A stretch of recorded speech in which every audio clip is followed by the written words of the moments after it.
আচ্ছা, একজন সাধারণ বালক কিভাবে কবিগুরু হয়ে ওঠেন? রবীন্দ্রনাথ ঠাকুরের স্মৃতিকথা ছেলেবেলা আমাদের ঠিক সেই যাত্রাতেই নিয়ে যায়।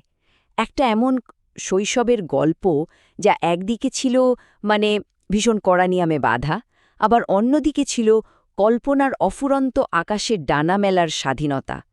এই একটা লাইনের মধ্যে কিন্তু পুরো গল্পের সারমর্মটা লুকিয়ে আছে।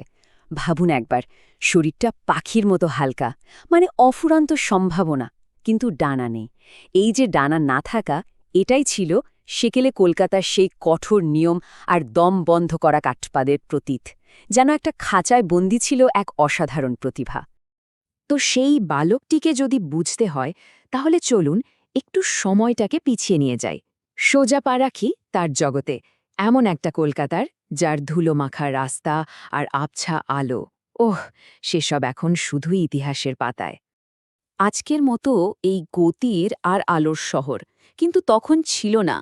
একবার ভাবার চেষ্টা করুন তো, এমন একটা কলকাতা যেখানে দিনের বেলার প্রধান শব্দ ছিল ঘোড়ার গাড়ির খুঁড়ের আওয়াজ, আর রাতের আলো সে তো ছিল রেড়ির তেলের প্রদীপের ওই কাঁপা কাঁপা শিখা, যা কিনা দেওয়ালে লম্বা লম্বা সব ভুতুড়ে ছায়া ফেলত।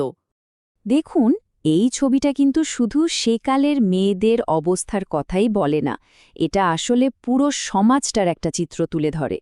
বাইরের জগৎটা যখন এতটা আড়াল আর নিয়মের জালে বাঁধা, তখন কি হবে? স্বাভাবিকভাবেই বাড়ির ভেতরের জগৎটাই হয়ে উঠবে কল্পনার একমাত্র আশ্রয়, তাই না?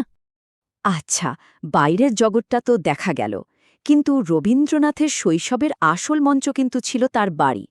চলুন এবার আমরা সোজা ঢুকে পড়ি সেই বিশাল জোড়াসাঁকো ঠাকুরবাড়ির অন্দরমহলে, যেটা শুধু একটা বাড়ি ছিল না, ছিল আস্ত একটা দুনিয়া।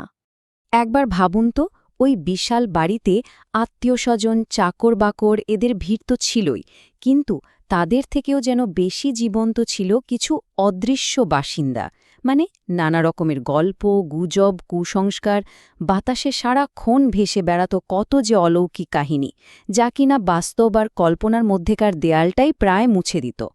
এই রকম একটা অদ্ভুত পরিবেশে কি হতো, বাস্তব আর কল্পনার সীমারেখাটা প্রায় মুছেই যেত, আর একজন সংবেদনশীল বালকের কাছে এই জগৎটা ছিল একটা জাদুর খনির মতো, যেখানে ধরুন ফেরিওয়ালার ডাক আর শ্যাকচুন্নির গল্প দুটোই মিলেমিশে একাকার, আর এটাই তার সৃজনশীল মনটাকে উস্কে দিত। তবে এই মায়াবী জগতের কিন্তু একটা উল্টো পিঠও ছিল, আর সেটা বেশ ভয়ঙ্কর। বালক রবীন্দ্রনাথের জন্য এই বাড়িটাই ছিল একটা ক্লান্তিহীন, দম বন্ধ করার নিয়মের জাতাকল, যেটা তার শৈশবের সব স্বাধীনতাকে যেন রোজ একটু একটু করে পিষে ফেলছিল। শুধু একবার তার প্রতিদিনের রুটিনটা দেখুন। ভোর হওয়ার আগেই পালোয়ানের সাথে কুস্তি, তারপর মানুষের কঙ্কাল সামনে ঝুলিয়ে রেখে অ্যানাটমি পড়া, এরপর তো একের পর এক মাস্টারমশাই, স্কুল, জিমন্যাস্টিক্স, ছবি আঁকা, আর তারপর রাত ৯টা পর্যন্ত ইংরেজি পড়া। ভাবা যায়?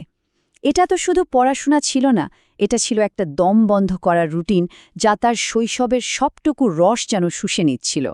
ব্যাপারটা অদ্ভুত, তাই না? এই বিপুল চাপ কিন্তু তাকে একজন বাধ্য ছাত্র বানাতে পারল না, বরং ফল হলো একেবারে উল্টো। মন যত বেশি চাপে পড়ছিল, তত বেশি সে পালানোর রাস্তা খুঁজছিল, আর এই পালানোর রাস্তাটাই কিন্তু তাকে একজন শিল্পী হয়ে ওঠার দিকে ঠেলে দিয়েছিল। তাহলে পালানোর রাস্তাটা কি ছিল? মজার ব্যাপার হলো, এই মুক্তিটা কিন্তু দৌড়ে পালিয়ে গিয়ে আসেনি, এসেছিল এক জায়গায় চুপ করে বসে থেকে কল্পনার ডানা মেলে দিয়ে। চলুন এবার দেখি কিভাবে সেই ডানাটা গজালো। এখানটাতেই আমরা আসল দ্বন্দ্বটা দেখতে পাই। ভাবুন, একদিকে স্কুলের ওই নীরস প্রাণহীন পড়া, সীতার বনবাস, আর অন্যদিকে চাকরদের মহলে ডাকাতদের রোমাঞ্চকর সব গল্প, বা মাঝির মুখে বাঘ কুমিরের কিস্সা। স্বাভাবিকভাবে একজন বালকের মন কোন দিকে টানবে? আর এখানেই এন্ট্রি হয় সেই বাতিল পুরনো পালকিটার। এটাই হয়ে উঠেছিল তার গোপন সাম্রাজ্য, যেটা বড়দের কাছে ছিল নিছকে আবর্জনা, সেটাই এক বালকের কাছে হয়ে গেল এক জাদুর জাহাজ। আর এখানেই সে প্রথম বুঝতে পারল যে, আরে, কল্পনার জগতে তো সে নিজেই রাজা, সে নিজেই নিজের ভাগ্য তৈরি করতে পারে। শরীরটা হয়তো পালকির ওই অন্ধকার বদ্ধ জায়গাটায় আটকে, কিন্তু মন, সে তো তখন পাড়ি দিচ্ছে ৭ সমুদ্র ১৩ নদী, এক মুহূর্তে সেই পালকি হয়ে উঠছে উত্তাল সমুদ্রের জাহাজ, আবার পর মুহূর্তেই ঢুকে পড়ছে বাঘে ভরা গহীন জঙ্গলে। মানে শারীরিক সীমাবদ্ধতাটাই যেন তার কল্পনাকে আরও অনেক বেশি শক্তিশালী করে তুলছিল। তবে তার এই কল্পনার জগৎটা কিন্তু মোটেই শূন্য থেকে তৈরি হয়নি। এর জ্বালানি আসত কোত্থেকে? আসত তার চারপাশের মানুষগুলোর কাছ থেকে, সেই সব অসাধারণ চরিত্ররা যারা তার শৈশবে রং, রূপ আর গল্প দিয়ে ভরিয়ে দিয়েছিল। যেমন ধরুন ব্রজেশ্বর। তিনি ছিলেন কড়া মেজাজের প্রধান চাকর, মানে সেই কঠোর নিয়মানুবর্তিতার প্রতীক। ওই যে গোছানো শৃঙ্খলিত জগৎটা, যার বিরুদ্ধে বালক রবীন্দ্রনাথের মনটা সবসময় বিদ্রোহ করত, ব্রজেশ্বর ছিলেন তারই প্রতিনিধি। আর শ্যাম ছিল ব্রজেশ্বরের এক্কেবারে উল্টো। তার মাধ্যমেই পাঠ্য বইয়ের বাইরের একটা শিহরণ জাগানো জগৎ, মানে ভয়ঙ্কর ডাকাতদের সেই রোমাঞ্চকর দুনিয়া বাড়ির ভেতরে ঢুকে পড়ত, আর বালক রবীন্দ্রনাথের মনকে একেবারে মন্ত্রমুগ্ধ করে রাখত। আর একজন ছিলেন কিশোরী চাটুর্য। তাকে বলা যেতে পারে বাংলার সংস্কৃতির এক চলন্ত লাইব্রেরি। তিনি ছিলেন ওই জীবন্ত লোকসংস্কৃতির প্রতীক, মানে সেই জ্ঞান যা বইয়ের পাতায় পাওয়া যায় না, মানুষের মুখে মুখে ফেরে।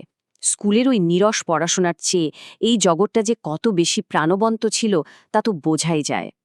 তাহলে প্রশ্নটা হলো, এই দুটো একেবারে বিপরীত জগৎ, মানে একদিকে কঠোর নিয়ম আর অন্যদিকে সীমাহীন কল্পনা, এই দুটো একসাথে মিলে কিভাবে একজন কবির জন্ম দিল?